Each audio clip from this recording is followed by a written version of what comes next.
Õpetan teile ühe sõna.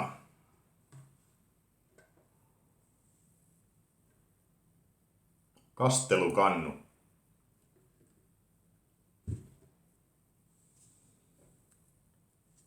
See oli nali. Väga raske on rääkida sellest, mis asi on Kalsaari kännid.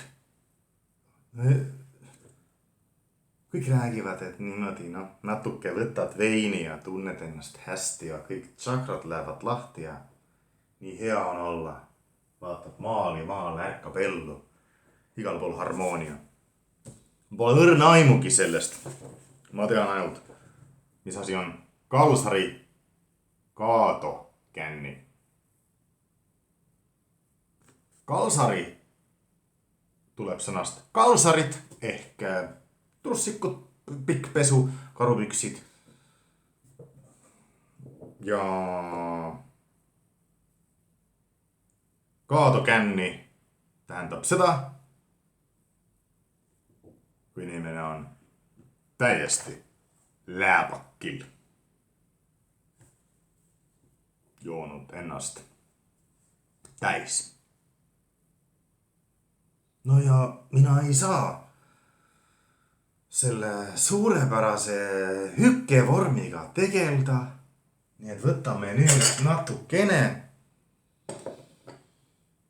Ja joon ja tunnen ennast niisama hästi ei tunne.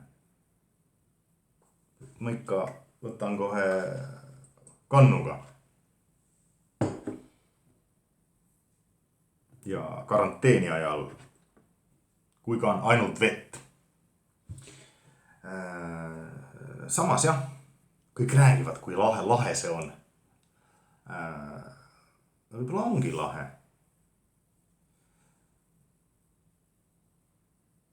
Tegelikult on lahe mõelda selle peale.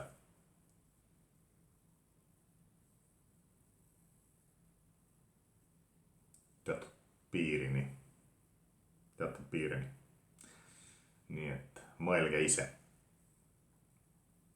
Kalsaari kännid.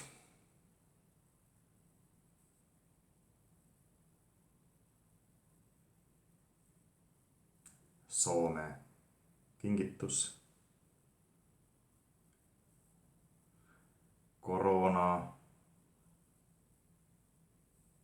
karantiinile tuleb vist öelda.